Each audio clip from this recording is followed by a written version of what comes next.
Okay, so I'll make it brief again as I did last time. I'm ministering here in Ukraine.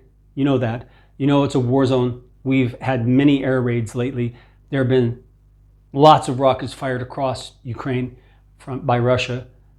And we haven't had a power outage though lately. But I'm here in a dangerous situation. We don't know what's going to happen next. And I'm ministering the gospel to the Ukrainians. And I'm spending all my time, night and day. I'm not allowed to work here because I'm on a volunteer visa. It forbids me from working either locally or remotely. I depend on your donations now to help me meet rent, utilities, and food. After thanking him first for what he's done for you in your life, think of what it was before you knew Christ. Think of who you were before you knew Christ and what he's done in his great mercies for you. What has he done to help you clean up your life? What has he done to teach you from his testimony so that you're awake and you know God and you're living the Christian life correctly? And now you want to give that opportunity to others. Well, here's the opportunity, because I am a minister of the true gospel of Jesus Christ, not some gospel made up by Calvin and Luther. Not some gospel of the Catholic Church. I'm preaching the gospel that's in here. And you can give that opportunity to Ukrainians.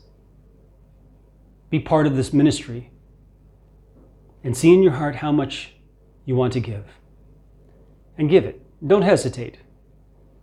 But don't give what you're going to regret. And don't feel compelled to give. That's what Paul says, because God loves a cheerful giver. Okay? That's why I say give thanks first.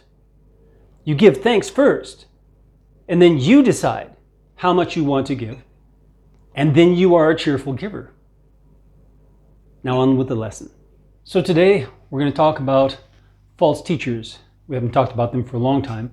And I'm going to talk about a real life example to show you the damage that this can do. And this is just barely scratching the surface for this guy. This guy is one of the grand false teachers of our times. And he's a master of using his visage, remember, in the book of Jacob, aka James. So it says in the Rooted Word, Common English Edition, chapter 2, verse 1 of Jacob. My brothers, you must stop holding to the persuasion of the Lord Jesus Christ of glory. And at the same time, this persuasion by appearances, mannerisms, and self-presentations. So those three altogether describe visages. And so you're not to stand in the persuasion or hold the persuasion of visages at the same time as holding persuasion or faith in Jesus Christ, the Lord of glory. You're not to do that. He says you must not. It's very strong. It's not a suggestion. And yet this guy is getting away with it, I mean, as much as he can, through exactly that. He's causing people to sin against God by getting them to put their faith in his visage, in his appearance, his mannerisms, and self-presentations. That's what all of these preachers out there are doing that build these mega churches. Now this guy, I'll tell you his name now. You probably know it because it might be on the title. Mark Driscoll. His church was Mars Hill in Seattle. What a foul mouth. What a foul mouth. What a foul person. He's not the most foul person who's a pastor in the churches, but he ranks up there quite high. So I'm not going to comment a lot on his ministry. I want to focus in on his dealings with his book and his dishonesty about it. And his dishonesty about what he knows is right and wrong. He's a leader. He's supposed to know what's right and wrong. And he can't feign that I didn't know that was wrong. You'll hear it. Here we go. I'm going to read it to you. New York Times bestseller list and Driscoll's Real Marriage 2014. Okay? That's a book, Real Marriage. He should not be writing books on marriage. He shouldn't. He advocates for sodomy in marriage. and many other things that the Christian with a tender conscience knows is wrong. He also admits to watching very, very sick pornography. I mean, really sick pornography. And also having gay urges as well. And he talks about this as if there's nothing wrong with it. Okay, let's go ahead with this. On March 5th, 2014, evangelical magazine World published an article claiming that Mars Hill Church paid a $25,000 fee. He founded the church, okay, and he sits on the board of elders, and he's their pastor as well. So he had a lot of power at this time. Actually, at this time, a lot of power, because he made some power grab during this year. The World magazine published an article claiming that Mars Hill Church paid a $25,000 fee to marketing firm Result Source to manipulate sales numbers.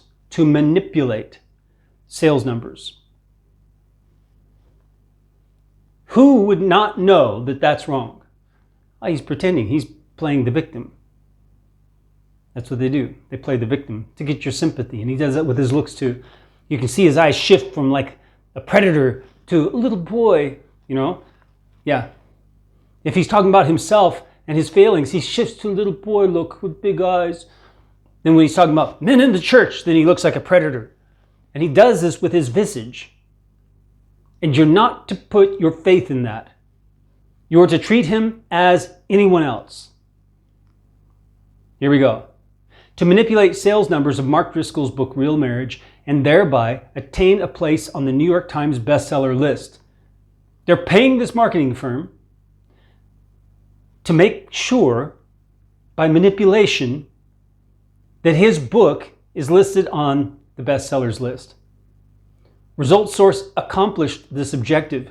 The book briefly reached #1 in the advice how-to category by buying 11,000 copies of the book using $210,000 of Mars Hill Church's money from a variety of online sources and payment methods. So they tried to conceal it as well. They bought the books not from one source, but from different sources on the internet using different payment methods also. So cards that were in different people's names. So it wouldn't be obvious that someone was trying to manipulate the sales, the list. Okay, let's keep going. The Evangelical Council for Financial Accountability stated that buying a place on bestseller lists violates its ethical standards. But that because this happened before Mars Hill Church joined this group, the Evangelical Council for Financial Accountability, that they were unable to take action. Why? Why?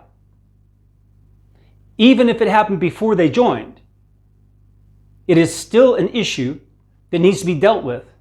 Why didn't they kick them off of it? Get them out of there when it was uncovered? All right, let's keep going. Christianity Today described the arrangement as ethically questionable.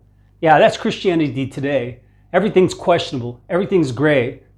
And it's been that way for a long time with Christianity Today. They try to walk between everyone so that everyone buys their magazine. They're no better than Driscoll or Mars Hill. Let's keep going.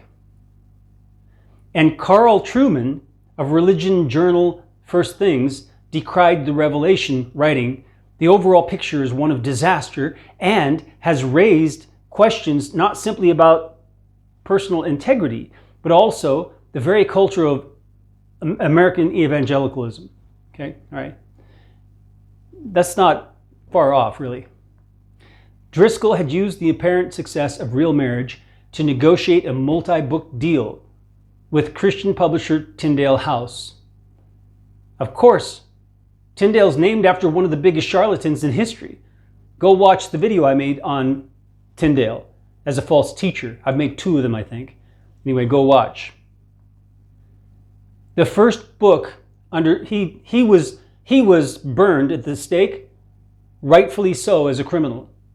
He was warned directly by his spiritual superior in the church. He was a pastor, pastor, and that superior warned him directly that he is not allowed, as a clergy in the church, to publish his translation of the New Testament because he has no qualifications whatsoever to be officially translating. He's not qualified. And then they said also it is against the law because they have also passed a law that forbids anyone from publishing translations of the Bible that do not have proper qualifications to be a translator. And so he ran to the continent, to the Netherlands and Germany, and tried to have it published there, and they arrested him, took him back, they burned him at the stake. Not the church didn't burn people at the stake, but they would defrock them, like take away their priesthood, hand them over to the authorities, and the authorities would burn them if they thought it was necessary, or give them some other punishment. But in his case, he was in direct rebellion against the law of the land and against his superior authorities in the church. He was a criminal twice over. And Peter says, if you suffer for doing what's wrong, you deserve it. You're not blessed. And yet you have these Protestants who want to lift him up as some sort of martyr, some sort of superhero. No, he was a criminal. Stop exalting criminals. All right, let's get back to this. So it says, Driscoll had used the apparent success of Real Marriage to negotiate a multi-book deal with Christian publisher Tyndale House. The first book under Driscoll's Resurgence, that's the name, imprint, was A Call to Resurgence, with plans to publish 5 to 7 books per year. Tyndale House defended Driscoll's alleged plagiarism in A Call to Resurgence and affirmed their continuing relationship with Driscoll. Yeah, he had plagiarized.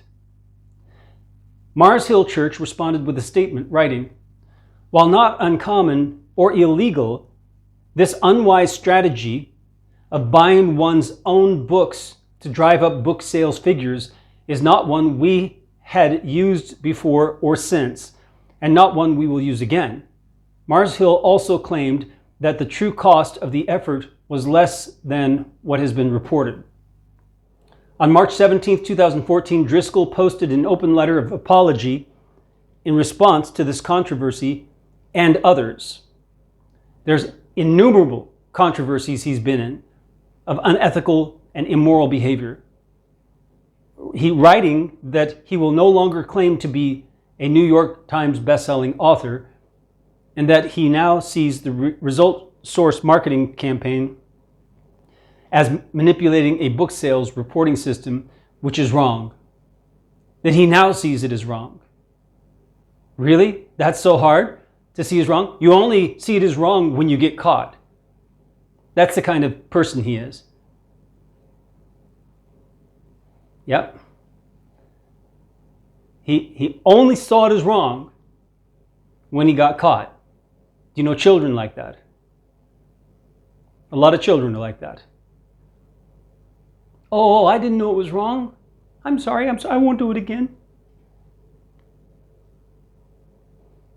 So, but here's a full-grown man. Not only a full-grown man, but he's got a wife, so he has a family that he's supposed to be the head of, the example, the leader. And not only that, he's a pastor and founder of the church to whom everyone looks as a leader, as an example in Christ. Is he emulating Christ? Absolutely not. Absolutely not. But notice what this controversy is all about. This controversy is about him as a pastor trying to sell books to make money. Okay? And also promoting it to his flock. Absolutely. Have you ever known a pastor who's written books where they weren't selling it to the people who go to the church? No, of course not. This is 2 Peter 2:3. That out of covetousness, desire for more gain, with feigned words, which is rehearsed words, in order to get a certain reaction, they will merchandise you. They will use you to turn money. Yep. That's describing false teachers. It's telling us the behavior of false teachers so that we can identify them. And even today, so that we can identify them. I had a commenter who came along, and it wasn't even under the appropriate video, but he tried to correct my explanation of 2 Peter 2:3, as if he knew Greek. But he admitted that he went to Bible Hub or something like that. He says, all these tools are accessible to everyone now, and so we don't need people who know Greek. We can all do it ourselves. This is the pompous, prideful attitude of Christians that are being pumped out of these apostate churches. They're being saved and then pumped through the system, so they come out like this, and they disrespect and speak very evil of authorities. And it's no surprise. Those churches are led by false teachers whose practice is to do exactly that themselves. So it's no surprise that your flock that you produce through your evangelism and baptism and teachings would do the same thing that you do. Let's turn to Jude 10. There's only one chapter, so it's just verse 10. But these speak evil. This is about false teachers. The whole letter is about false teachers, all 25 verses. It's short. All right, but I'm going to read you verse 10. But these speak evil of whatever they do not know. And whatever they know naturally, like brute beasts, in these things they corrupt themselves. Look up in verse 8. Likewise also these dreamers defile the flesh. Remember, they say that you can't help but sin as long as you're in the body. As long as you're in the flesh, you can't help but defile it. They defile the flesh. They reject authority. I cannot tell you how many of them I've tried to draw their eyes to verses like Hebrews 13:17 that commands them to submit to those who rule over them in the church. Because those men, like myself, must give an account for their souls to the Lord. And other verses like this. And they reject it, and they reject it, and they reject it. And I tell them, you're not connected to the head, who is Christ. You're disconnected off somewhere else. You're not connected to the head. Otherwise, you wouldn't reject the testimony of God. You would instead say, oh, wow, I didn't know that. I'd better start doing that. Where's the humility? There isn't. And they speak evil of dignitaries.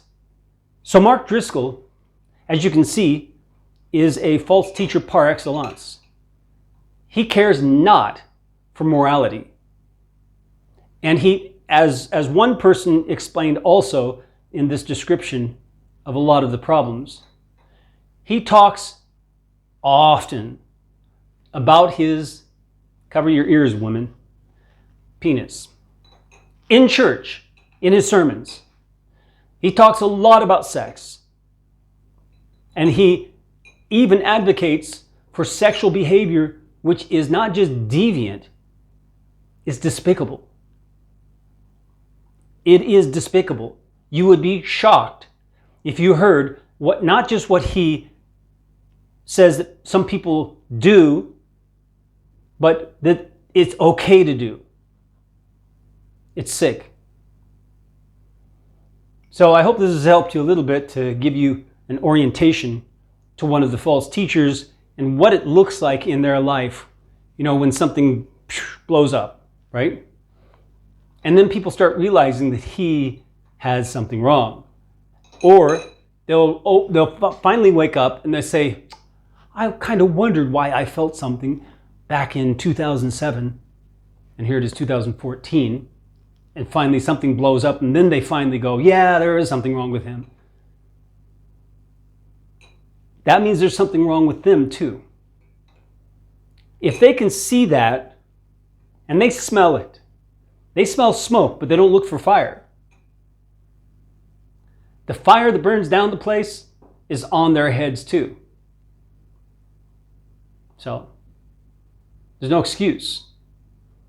And if it's a pastor who has authority over you, you do know that you need to behave reverently. Go to someone else in leadership, I would recommend you go to someone in leadership who's not in your church. Approach them, or you can contact me. Go to the About tab. There's my email address there. You can contact me and say, there's something fishy about my pastor. I can't quite put my finger on it. There's something wrong. And I want to address this with the church leadership, but I don't know how to go about it. You're welcome to write me and ask for some advice, or ask me to also contact them and inquire about some things. Don't forget to pray for your leaders. There is a playlist on that. You need to go through that. Pray for your leaders. It's a playlist for men, because that's the men's primary responsibility in prayer regarding leaders, praying for the leaders. And it goes through different aspects of this. And each video, we read from a place in the Bible and then talk about it. You learn from that. May the Lord bless you as you seek Him with all your heart.